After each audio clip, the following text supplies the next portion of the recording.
And we're back. This is Hook and Ladder. We are, week 6? Yes, week 6. All right. Making sure I got this thing lined up right. All right, cool. Well, let's get started. Friday night's game, BYU versus West Virginia. BYU knocked off West Virginia 38-24. You see any of this one? Some highlights. One thing I did not realize, I'm kind of ashamed of myself for being a college football fan, is Bear Bachmeier. He's a true freshman, quarterback for BYU. He was featured on a number of social media. I don't know whether it was a social media campaign for this kid, in his recruitment or what, but he was, social media is the thing all last year during his recruitment. They were going over stats, showing highlights, and this kid was really good. I mean, it reminded me a lot of think Baker Mayfield, but bigger, more beefy, can kind of run, like a Tim Tebow kind of body. That's the way his build is. Okay.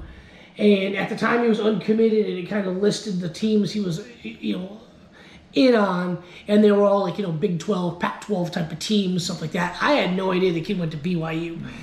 They showed him before the game warming up, and I'm like, oh, that's the kid.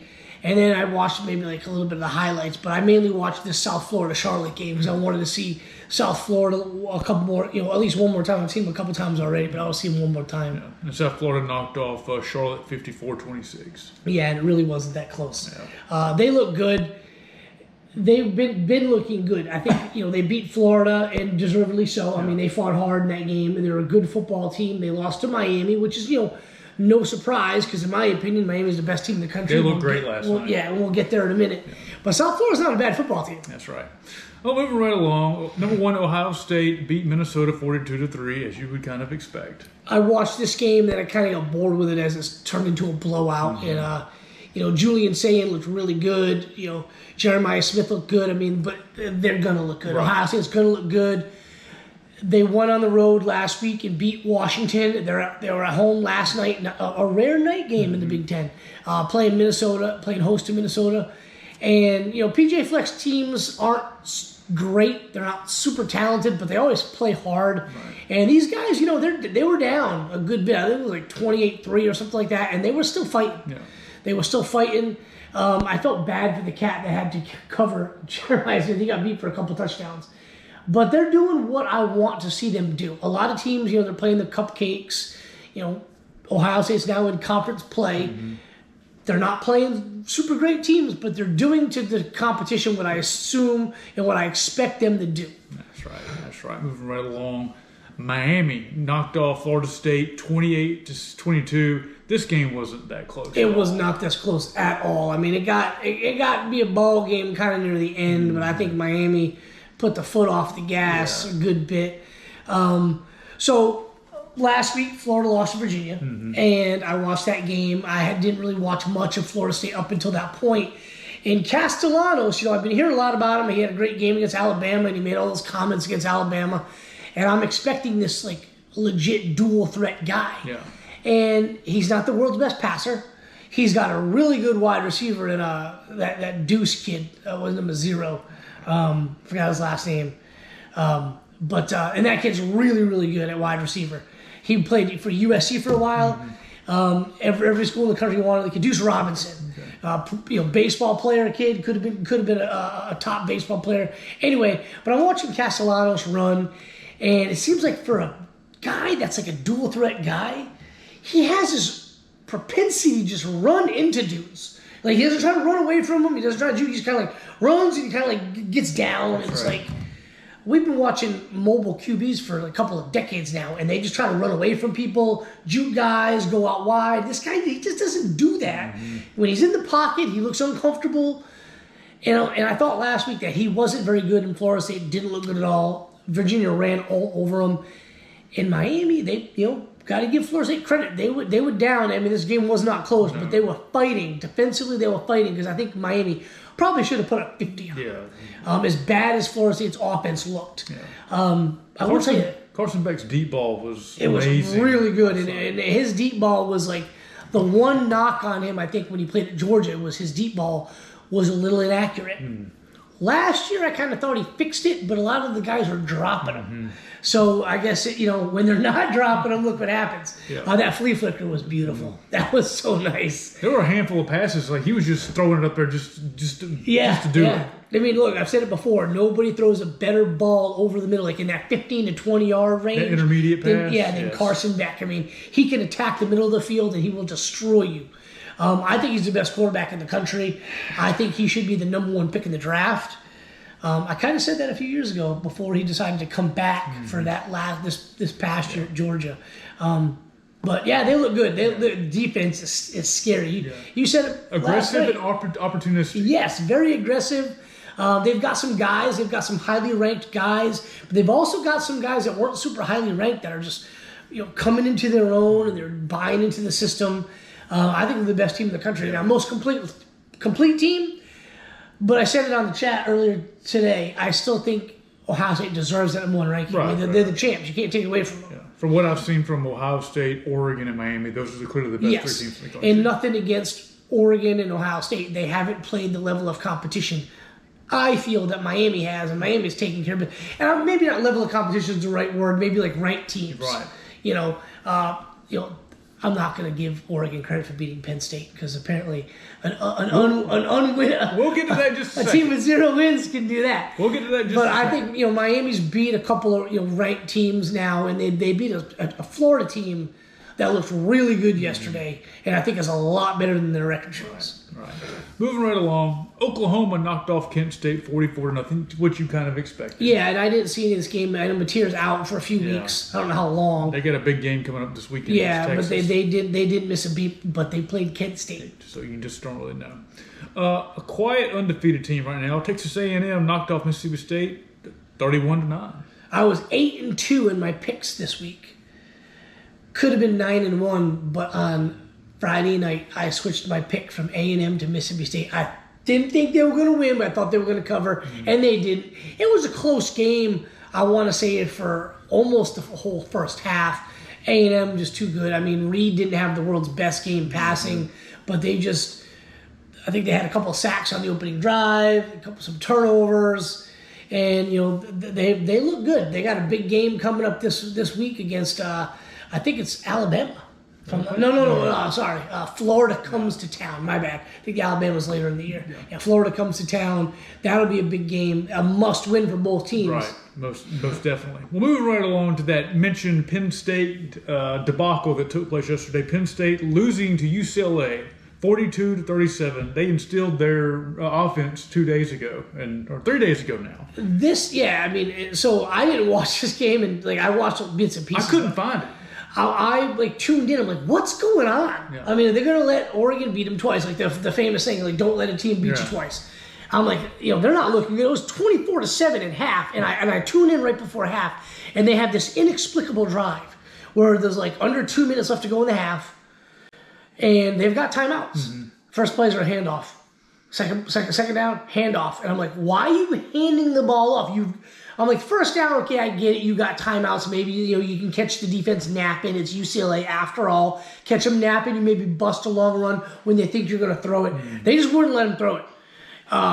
Drew Aller, I know that there are some people that say, oh, he's like the projected number 1 pick. If that guy goes number 1, an NFL coach and GM are getting fired a few years later. That guy's not good. Penn State's not good.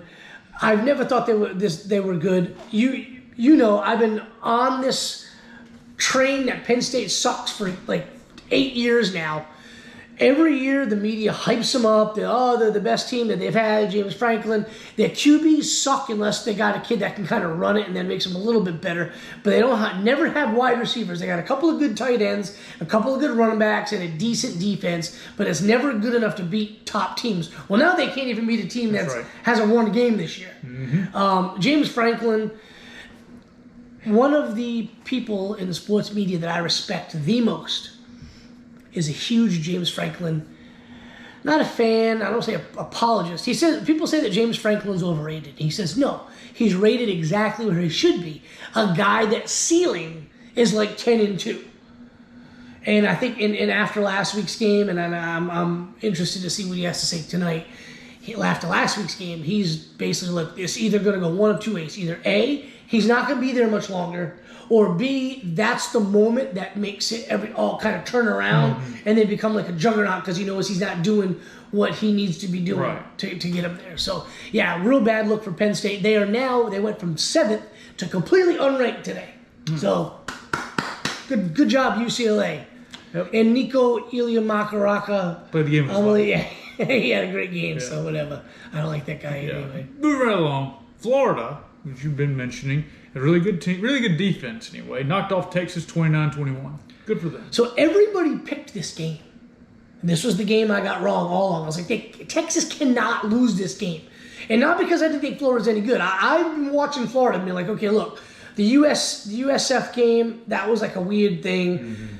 They lost to LSU, but hell, I mean, the quarterback gave him the game. I mean, the defense kept him in there. Yeah. The quarterback throws, 5 picks?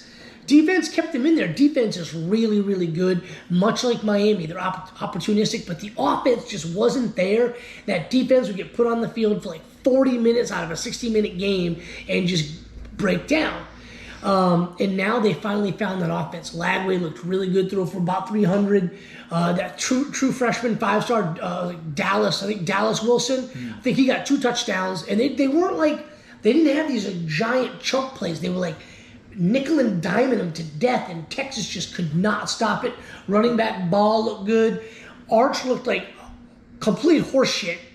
The entire offense looked like horseshit, and I couldn't figure out whether it was Arch just not being good or that offensive line was just getting manhandled. I mean, Texas kind of made it a game a little bit late, and they had a chance to get down there and tie it up. And one of the possessions that went sack, interception. Then, Texas gets the ball back, and then the very first play, sack. So, I mean, Manning was under duress quite a bit, and he looked bad. His number one weapon went down with an ugly injury in the first half on the touchdown drive that they had in the first quarter. But I didn't know whether he came back, and I don't know how bad it is, but that's like Arch's roommate, and that's kind of his go-to guy. But, Florida's defense is good. Finally, the offense came around. They're 2-3. They're probably the best 2-3 team in the country, and they've got a murder in a row. So they got to go to A&M, and then I think so. They have like 6 ranked teams in a row. Yeah. I looked at it today. Now I can't remember who's after A&M, but like yeah. I mean, they get one more than a bye, then they get Georgia. Yeah. I mean, but man, Billy Napier, when he's about to be fired, he can coach a good game. Yeah, go figure, right? Yeah. We'll move right along. Alabama knocked off Vanderbilt 30-14. Game was a little tighter. They kind of got a little spread out there towards the end. Big thanks to Alabama for scoring late and covering the spread for me, because they weren't originally. It was 23-14. They were not covering the spread, which I was a little pissed about. But I would have been okay if Vanderbilt won this game. Vanderbilt's a good team, it's weird to say. I think Alabama is, right there with Ohio State, Oregon, and Miami in terms of the best teams in the country. And Ty Simpson's playing some pretty good football. He's playing really good ball, and Vandy was up 7-0, and they were about to go in for another score to make it 14-0, and Pavia fumbled. One of 2 inside the red zone, I think like inside the 15 turnovers. And that really cost them. Alabama went down the field and scored to make it 7-7. And from then on, you kind of felt Alabama was definitely going to find a way to win this game. I think if they had gone down 14-0, it could have got real dicey for them. But give them credit. They found a way to win this game. They held Pavia to, I think, his lowest all-purpose yard total. Right. But, Vanderbilt still played pretty good. I mean, Alabama, as we saw for Georgia should have won that game. And credit Alabama for winning that one. Yep. But they've got some issues to correct. And they've also kind of got a pretty, difficult schedule. They got to go to Missouri. Go to Missouri. They got to play LSU. I think A&M as well. And Oklahoma. Yeah. They get Oklahoma at home. So they got to play some pretty tough opponents. Yeah. So the road is not always does that.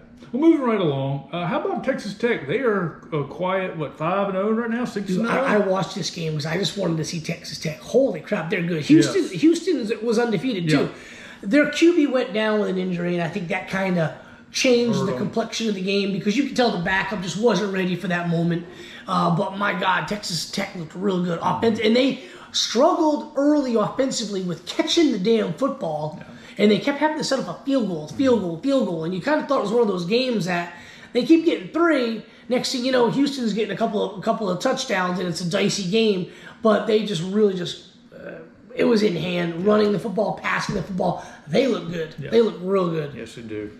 I was listening to something earlier, and they were talking about how they're basically vying for who's going to play Texas Tech in that conference right now. Yeah, I mean, it's not the best conference. I know Arizona State's okay. Mm-hmm. There's a few other teams that are pretty good. Utah's, not bad, but Utah already lost to them.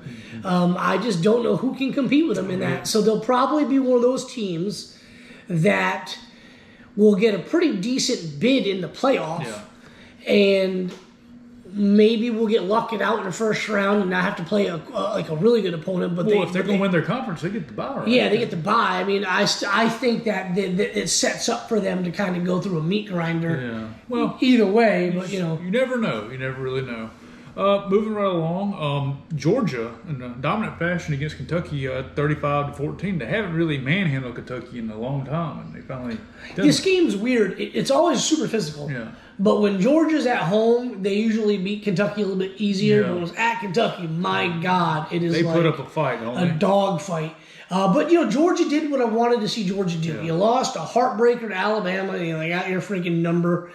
You got to bounce back, and you got to make a statement. And I felt Georgia could have beat them by a lot more. Yeah. Georgia's defense had some moments where I was like, what are they doing again? Mm-hmm. But they clamped down when they needed to, and then when I kind of when you kind of look at the highlights, you kind of all right, well, they really didn't look as bad as I thought they did because I was critical.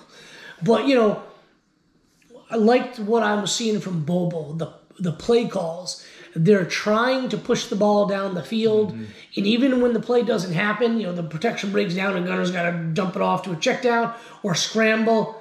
They're at least trying. Mm-hmm. Where I felt last year, they really just weren't trying. They were just trying to play it safe the whole year. Yeah. This year, they're trying because they know they have to. They've got weapons. Yeah. Dylan Bell had a great game, 2 rushing touchdowns, end arounds, but had a couple of nice catches. Colby Young had some plays. Running backs had some plays. A tight end, Oscar Delp, had some plays. They look good. They look good offensively. The run blocking was good. The pass blocking was okay. Yeah. I thought there was a flow to the offense. The ball was matriculating down. They got a lot of injuries on the offensive line. Yeah. They got to play Auburn next week, so that could be an issue. But I like what I saw from Gunner Stockton. 14-0 right out the gate with him running the football. Mm-hmm. And I think we need to see more of that. Yes. Moving right along, Cincinnati knocked off Iowa State 38-30. Seeing this one? I watched a little bit of this game. I don't bet in game. Yeah. But there was a point where Cincinnati was up. I want to say like 24-7. Mm-hmm. And my buddy, I was on the phone with a good buddy of mine, and he bet that was late in the second quarter that they were giving Iowa State 14 points at that point. You could bet I don't know how it works. You don't win as much, whatever. Yeah. But he took that and that was pretty good because they came back. Yeah. But give credit to Cincinnati. Every time Iowa State came back and made some plays, Cincinnati was able to drive down the field and score. Huge win for them. Ranked opponent at home, and it's hugely disappointing for Iowa State because they were one of those teams that I felt could be in contention for that conference as well, and they still may. You don't know how the season will shake out. Yeah. Look, it's hard. In this day and age, man, it's super hard to go undefeated. It is. I think there's going to be at least one team that does it this year just due to scheduling. Yeah. But there's a lot more parity. I mean, the SEC is ridiculous. Yeah. Just watching ESPN this morning, they were talking about that. All these conferences, all of them. Yeah. I mean, you're number 14, Iowa State, and you can get knocked off by unranked teams. But even in the SEC, it's like they called it the SEC an NFL schedule because almost every game is not a gimme. Yeah, they're playing the cupcakes, but they're all decent teams this year, and that's the reason of NIL and the portal. Yeah, which depending on how you look at it, could be a great thing if you're one of these mediocre programs like a Vanderbilt. All of a sudden, now you're competitive in games that you're not supposed to be competitive in. Mm-hmm. But moving right along, Michigan knocked off Wisconsin 24-20. You see any of this? Speaking of NIL and the portal, NIL, Bryce Underwood, they buy him for $10 million. Yep. They go get their starting running back, Justice Haynes, ran for 117 yards. He's having a great season. Underwood still doesn't look great, although he did go for 270. I thought they were going to beat Wisconsin by a hell of a lot more than this, but they just kind of, they were a little, it's not sluggish. Like third down was an issue for them. They had some like plays where they got behind the chains, but I like what they've got in Justice Haynes. The defense is pretty good, not as good as years past, but I mean, come on, that was like a generational roster they had there for a couple of years. But still a difficult team to beat, and I think they're just going to get better and better and better as the season goes along. Right. As Bryce Underwood gets more comfortable under center, they're going to be tough to beat down the end of setting up that showdown with Ohio State. Yeah, we'll see how that one goes. Notre Dame knocked off Boise State 28-7. Watched like the first maybe 15 minutes, not even the full first quarter of this game, and I thought, Boise State came to play. And then it was too much. I think he threw 4 picks, and they just couldn't muster anything. He just kept throwing it to Notre Dame. That's right. Notre Dame, to me, didn't look all that good. That's right. Illinois knocked off Purdue 43-27. Yes, huge win, bounce back game for Purdue. Well, not really. They beat USC last week, but I mean, they needed to continue to get right, and they did it in a nice fashion. Altmaier threw for 300 yards. They looked good doing it. Purdue, every once in a while they'll have a decent team, but they kind of just perennial shit. But I mean, I look, Illinois, flying Jerry Gertz. Today's his birthday, so happy birthday, buddy. His team gives him the win on his birthday eve, setting up the big home game next week. Big noon kickoff, Illinois versus the Ohio State Buckeyes. Bum, bum, bum. Moving right along. Virginia knocked off Louisville 30-27. I like Virginia. They've become one of the teams I really enjoy watching. Yeah. Their quarterback looks ridiculously confident. They can run the football. They play pretty good defense, like sort of opportunistic, like we've said a couple times already today. They're just a good, solid football team. Yeah. I'm glad they are, because Virginia was always one of those areas you had like the belt. What do you call it? Like the Beltway area around DC, and then you had like the Virginia Beach, the Newport News, the Richmond area, where there was kids there were talented players always in that state. And there was enough of them usually to go to one school or the other. I don't remember a time where they were both really good, but for a long time it was Virginia Tech was always the better program. Virginia was always like, they would have a year or two where things were just kind of aligned, a senior-laden team. Yeah. But I like seeing them be good. Yeah. And Charlottesville is one of those places where it's like a fun, just go and hang out, drink some beer at some bars, and watch a game. Mm-hmm. How about Clemson knocking off North Carolina 38-10? Oh, sad for Bill Belichick. I'm a big fan. The experiment's not working. No, it's not. And they need to give him another year, but there's a lot of like non-coaching stuff there too. Like that's irritating to them, I know. But give credit to Clemson. They're fighting back. They've lost 3 games already. They're just trying to have like look, man, get us 9-3. That's what they're trying for. I don't think it's going to happen. But yeah. Best of luck, right? Nebraska won. Nebraska beat Michigan State. I know that was a big game for them. Two unranked teams, but they're playing for a little bit more pride, I guess to say. That's right. That's some interesting. Oklahoma knocked off Arizona 41. Oh, excuse me, never mind. Arizona knocked off Oklahoma State. Never mind. Oklahoma State's in shambles. Yeah. So SMU beat Syracuse, which I was very surprised, because Syracuse goes and thumps Clemson. And I haven't really watched SMU this year. I don't know how good they are, but I would have thought that kind of would have springboarded Syracuse to be, hey, we can do this. I know they were struggling early in the year. They all their guys from last year, excellent season. They all went pro. I thought maybe they might have a little something for this game, and it was an embarrassment. Yes. Well, let's move on to next week's slate of games. Wednesday night, we've actually got a Missouri State Middle Tennessee game. For $18, you can watch this game in Murfreesboro. Whew. Okay. Murfreesboro, Tennessee, not too far away. Well, like 3.5 hours away. Ain't too far. It's $18, and you got the Liberties taking on UTEP in El Paso at the Sun Bowl for $14. Thursday night, we got Louisiana Tech at Kennesaw State, right down the road. Fifth Third Stadium. I kind of wouldn't mind checking out a game there one of these days. East Carolina at Tulane. Yeah. something to watch on Thursday if the NFL game's crappy, which I usually don't watch the NFL anyhow. You got Southern Miss coming to Statesboro. ESPN2 of all places. How about that? Friday night, we've got Rutgers at Washington matchup. 9 p.m. South Florida playing another Friday against North Texas. So that's probably the game I'll watch. I'll put the Washington Rutgers game on. Second half. And of course, Fresno State, Colorado State at 9. I might watch a little bit of that one. I like watching Fresno State sometimes. Okay. They're sometimes a fun team when they're good, throwing around a good bit. All right. Well, this thing spot froze up on me. Anyway, you got Ohio State taking on Illinois, as you mentioned earlier. That's a noon kick. You can get a ticket for that one for $129. That's not bad. No, but get up there, Jerry. You got birthday money. That's right. This one right here, the Miami-Missouri game. The spread right now is 4.5 points. It's noon. That Missouri offense. Wait, the Alabama-Missouri game is only 4 points? 4.5 points right now. Missouri can run the football. Yes. I love that QB Bo Pribula. It's taking me 6 weeks to say his name correctly. Yes. I like them. I don't know much about their defense, if they can handle what Alabama's going to bring offensively, but Alabama is susceptible to the run, and I feel that Missouri is a hell of a lot better running a football team than Georgia is. Yes. And Georgia ran all over Alabama, and Alabama probably won that game because Mike Bobo just forgot that he had good running backs on the field. Just decided to throw screens all day. That'd be a good game. I'm not going to say I 100% believe Alabama's walking out of this one. They played bad on the road under Kalen DeBoer. The only time they've ever played good on the road is against Georgia. So we'll see how that goes. Yeah. It's an interesting matchup. 4.5 points. I think I'd take Missouri. Alabama may win the game, but I think it's going to be close. Pittsburgh's taking on Florida State. I don't even know if Florida State's ranked anymore. I think that's the current ranking now after the 2 losses. Yeah, I don't know. It should be a get-right game for them. They got a lot to work on. Everyone talking about how great Malzahn is, and I was like, play calling kind of sucks. Yeah. Moving right along. Let's see what else we got. We got Indiana at Oregon at 3:30. That's going to be a game I will put on a freaking duck's head if I have to.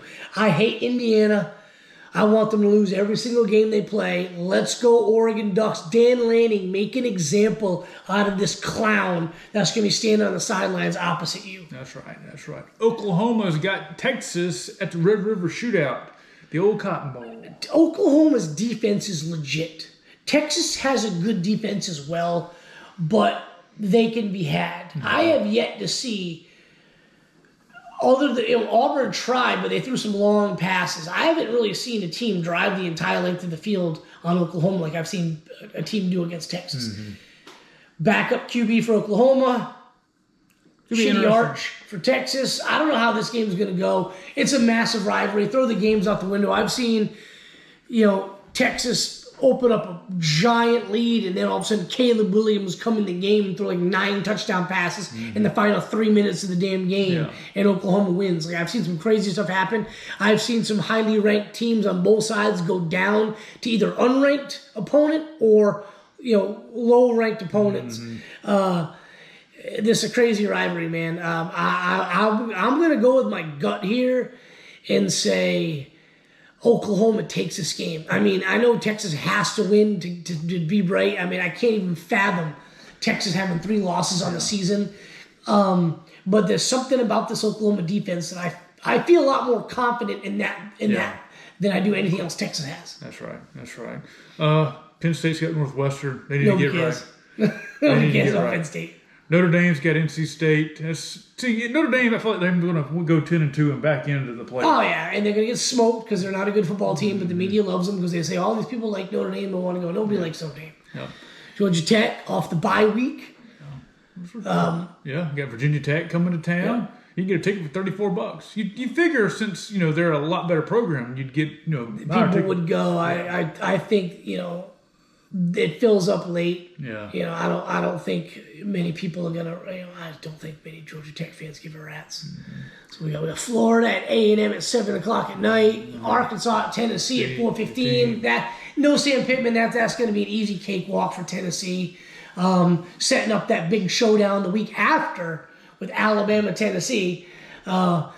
Here's a big game at 7:30 at night. Georgia at Auburn. That's going to be hell. Yeah. That place at nighttime. I mean, I know, like Tennessee, Georgia's already played there. I mean, Tennessee's ridiculously hard to play. Auburn at night. Auburn at night's not quite LSU at night, but it ain't far off.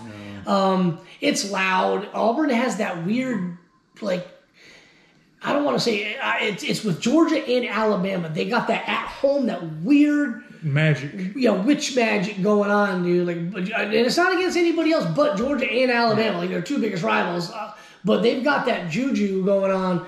And I don't think Auburn's very good offensively. Defensively, they're stout. Yeah. I think Georgia can score on them. I just if they can get up early, it could be a real bad day for Georgia. Yeah.